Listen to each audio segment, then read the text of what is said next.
বিশ্ব নিউজে আপনাদের স্বাগত। শুরুতে জানিয়ে দিই সংবাদ শিরোনাম।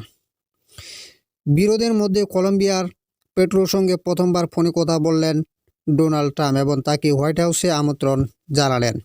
বিপজ্জনক সময়ের মধ্যে ট্রাম্প 2027 সালের জন্য $1.5 ট্রিলিয়ন প্রতিরক্ষা বাজেট প্রস্তাব করেছেন।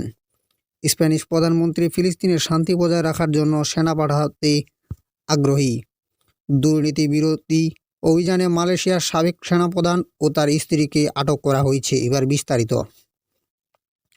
কলম্বিয়ার প্রতি যুক্তরাষ্ট্রের ক্রমবর্ধমান হুমকির প্রেক্ষাপটে মার্কিন প্রেসিডেন্ট ডোনাল্ড ট্রাম্প এবং কলম্বিয়ার প্রেসিডেন্ট গুস্তাভো পেট্রো তাদের প্রথম ফোনালাপ করেছেন।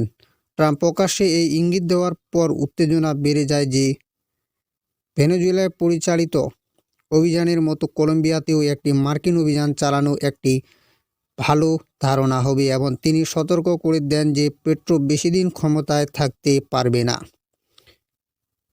পেট্রো জোরালোভাবে এই বিবৃতিগুলো প্রত্যাখ্যান করেন, ওয়াশিংটনের অবস্থানের নিন্দা জানান এবং মার্কিন ভয়ভীতি ও হস্তক্ষেপ মোকাবেলার জন্য জাতীয় সংহতির আহ্বান জানান।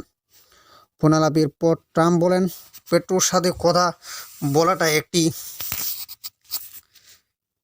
বড় সম্মানের বিষয় ছিল, যিনি মাদক এবং অন্যান্য বিষয় নিয়ে মধ্যপার্থক্য দূর করেছেন। ট্রাম্প বলেন তিনি এই ফোনালাপ এবং এই সুরের প্রশংসা করেন এবং পেট্রোর সাথে সাক্ষাতের জন্য উন্মুখ হয়ে আছেন। ট্রাম্প আরও ঘোষণা করেন যে ওয়াশিংটন ডিসির হোয়াইট হাউস মার্কিন পররাষ্ট্রমন্ত্রী মার্কো রুবিও এবং কলম্বিয়ার পররাষ্ট্রমন্ত্রীর মধ্যে আলোচনার জন্য ব্যবস্থা করা হচ্ছে। এদিকে পেট্রো নিশ্চিত করেছে যে বোগোটা এবং ওয়াশিংটনের মধ্যে সংলাপ সহজ করার জন্য তিনি দুই দেশের পররাষ্ট্র মন্ত্রণালয় এবং প্রেসিডেন্ট কার্যালয়ের মধ্যে সরাসরি যোগাযোগের চ্যানেলগুলো পুনরায় সক্রিয় করার অনুরোধ করেছেন। এদিকে প্রেসিডেন্ট ডোনাল্ড ট্রাম্প বলেছেন তিনি 2027 সালে মার্কিন সামরিক বাজেট $1.5 ট্রিলিয়ন উন্নীত করতে চান, যা 2026 সালের জন্য কংগ্রেস কর্তৃক অনুমোদিত $901 বিলিয়ন চেয়ে অনেক বেশি। তিনি দাবি করেন, তার ভাষায়, এই সমস্যা সংকুল এবং বিপজ্জনক সময়েই এই বৃদ্ধি অপরিহার্য। এই প্রস্তাব প্রতিরক্ষা খাতের শেয়ারের দাম বাড়ালেও বাজেট বিশেষজ্ঞদের মধ্যে তীব্র সংশয় সৃষ্টি করেছে, যারা বলছেন যে এর জন্য কংগ্রেসের অনুমোদন প্রয়োজন হবে এবং এটি ফেডারেল ব্যয়ের সাথে $1 ট্রিলিয়ন যোগ করতে পারে। এই ঐতিহাসিক বৃদ্ধির আহ্বান এমন সময় এসেছে যখন প্রশাসন বিদেশে ও দেশের অভ্যন্তরে মার্কিন শক্তির ব্যবহার বাড়িয়ে দিচ্ছে। সম্প্রতি মার্কিন বাহিনী ভেনেজুয়েলার প্রেসিডেন্ট নিকোলাস মাদুরোকে অপহরণ করেছে, গ্রিনল্যান্ড সম্পর্কিত সামরিক বিকল্প নিয়ে আলোচনা করছে এবং একাধিক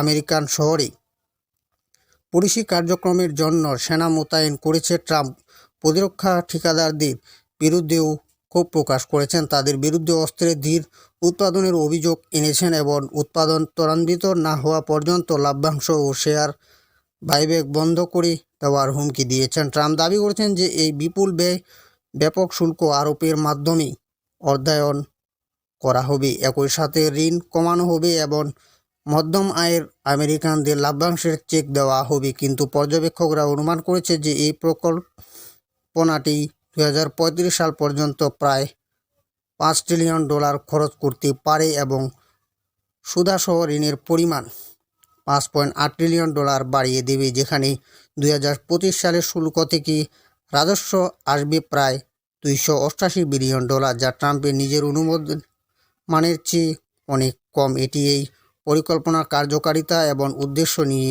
প্রশ্ন তুলেছে।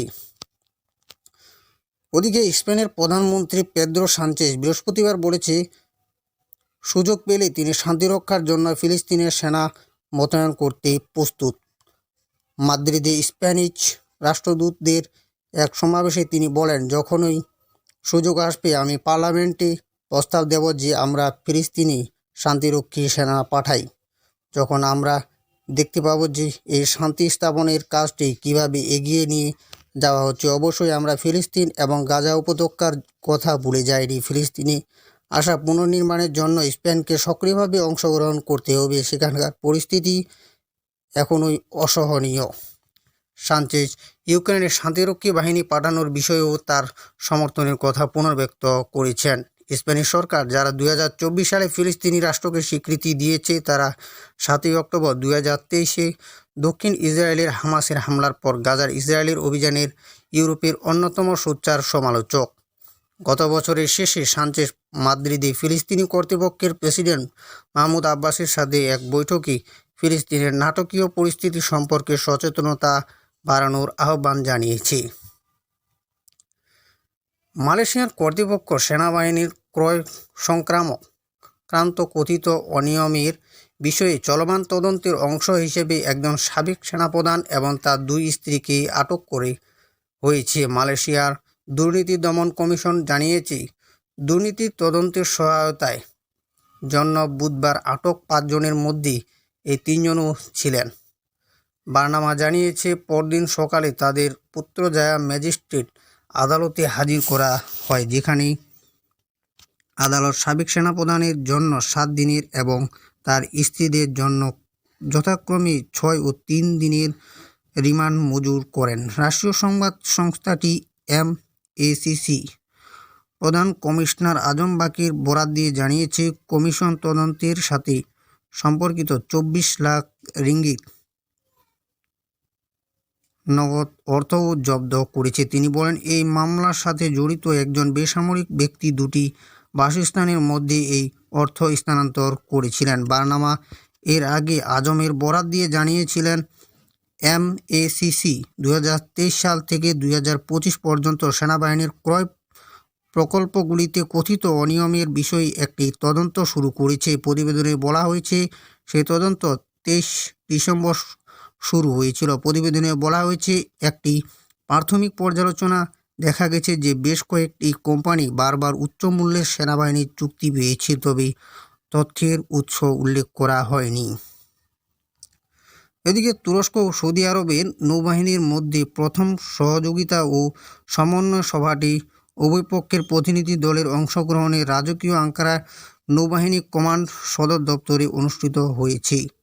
তুর্কি সোশ্যাল মিডিয়া সোশ্যালে শেয়ার করা একটি পোস্টে তুর্কি জাতীয় প্রতিরক্ষা মন্ত্রণালয় জানিয়েছে যে এই সভার অংশ হিসেবে নৌবাহিনীর পরিকল্পনা ও সম্পদ ব্যবস্থা বিভাগের প্রধান রিয়ার অ্যাডমিরাল ইলকাই চেকের সাথে একটি সৌজন্য সাক্ষাৎ করা হয়েছে। এছাড়া আজকের গুরুত্বপূর্ণ সংবাদ সঙ্গে থাকার জন্য ধন্যবাদ।